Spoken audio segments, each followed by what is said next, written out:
Hi అండి. మైసూర్లోని చాముండేశ్వరి ఆలయానికి ఒక వర్చువల్ యాత్రకు వెళ్దామా? ఈరోజు మనం కొండ కింద నుండి మొదలుపెట్టి అమ్మవారి గర్భగుడి వరకు కలిసి ప్రయాణిద్దాం. ఈ ప్రయాణంలో ఆలయ విశేషాలు, దాని వెనక ఉన్న అందమైన కథలను తెలుసుకుందాం. ఒక శక్తివంతమైన దేవత, ఓడిపోయిన ఒక రాక్షసుడు, మరియు ఒక గొప్ప రాజనగరం.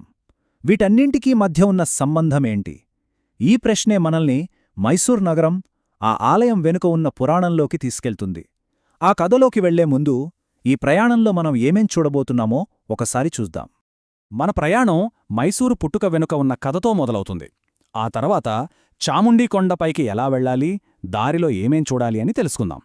చివరిగా మీ సందర్శనను ప్లాన్ చేసుకోవడానికి కొన్ని ముఖ్యమైన చిట్కాలు కూడా ఉన్నాయి. ఇంకెందుకు ఆలస్యం, పదండి మొదలుపెడదాం. ప్రతి గొప్ప ప్రదేశం వెనుక ఒక కథ ఉంటుంది కదా, అలాగే చాముండేశ్వరి ఆలయానికి, మైసూరు నగరానికి ప్రాణం పోసిన ఆ పురాణగాథతో మన అన్వేషణను ప్రారంభిద్దాం. పురాణాల ప్రకారం ఈ కొండపైనే చాముండేశ్వరిదేవి మహిషాసురుడు అనే భయంకరమైన రాక్షసుడిని సంహరించింది. అందుకే ఆమెకు మహిషాసురమర్ధిని అనే పేరు వచ్చింది. ఆ రాక్షసుడు పేరుమీదే మొదట ఈ ప్రాంతాన్ని మహిషూరు అనేవాళ్లు. అదే కాలక్రమేణా మైసూరుగా మారింది. ఇంట్రెస్టింగ్ కదా? సరే, ఆ కథ అలా ఉంటే ఇప్పుడు మనం అసలు ప్రయాణం మొదలు పెడదాం. చాముండి కొండ ఎక్కడమంటే అదొక టూరిస్ట్ అట్రాక్షన్ మాత్రమే కాదు, చాలామందికి అదొక పవిత్రమైన యాత్ర కూడా. ఆలయ శిఖరానికి చేరుకోవడానికి మనకు 2 దారులున్నాయన్నమాట.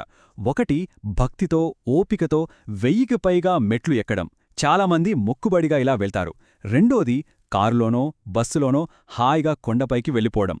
దారి ఏదైనా సరే, ఆ అనుభవం మాత్రం చాలా ప్రత్యేకంగా ఉంటుంది. మన ప్రయాణం ఎలా సాగుతుందో చూడండి. కొండ ఎక్కడం మొదలుపెట్టి, దారిలో నంది విగ్రహాన్ని చూసి, ఆపై ఆలయ శిఖరానికి చేరుకుని చివరిగా అమ్మవారి గర్భగుడిలోకి వెళ్తాం. సరే, ఇదే ఆర్డర్లో వెళ్దాం. మన మొదటి స్టాప్ నంది విగ్రహం. కొండ ఎక్కుతున్నప్పుడు మనకు కనిపించే మొదటి అద్భుతం ఈ ఏకశిలా నంది. దీన్ని చూడకుండా ఎవ్వరూ ముందుకు వెళ్లలేరు. కొండకు దాదాపు సగం దూరం వెళ్లగానే మనల్ని పలకరిస్తుంది ఈ భారీ నంది విగ్రహం. దీని ప్రత్యేకత ఏంటంటే ఇది మొత్తం ఒకే నల్లరాయితో చెక్కారు. అద్భుతంగా ఉంటుంది. మెట్లెక్కొచ్చేవాళ్లకి ఇదొక మంచి రెస్టింగ్ పాయింట్ కూడా.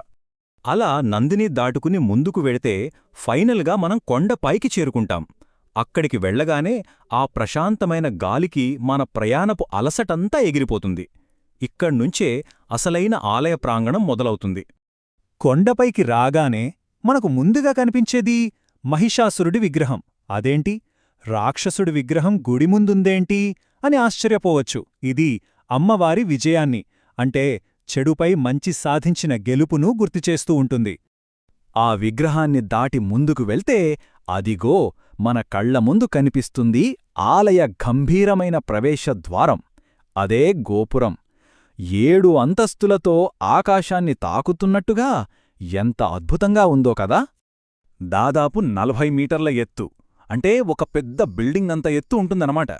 దాని వాస్తుశిల్పం, ఆ గొప్పదనం మనల్ని నిజంగా కట్టిపడేస్తుంది. ఇది కేవలం ఒక గేట్ కాదు, ఒక అద్భుతమైన కళాఖండం. ఈ గోపురం చూడ్డానికి చాలా అందంగా ఉంటుంది.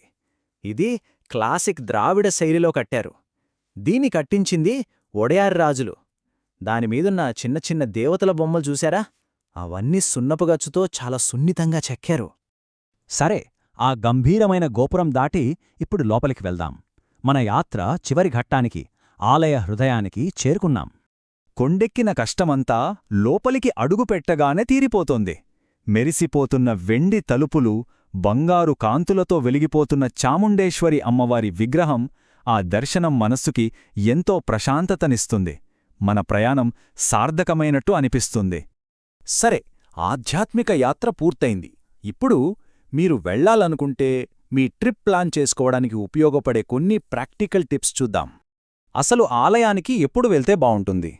దీనికి ఈ టేబుల్ హెల్ప్ అవుతుంది. మీకు చల్లగా, ప్రశాంతంగా, మంచి వ్యూస్ కావాలంటే వింటర్ సీజన్, అంటే నవంబర్ నుండి ఫిబ్రవరి వరకు బెస్ట్.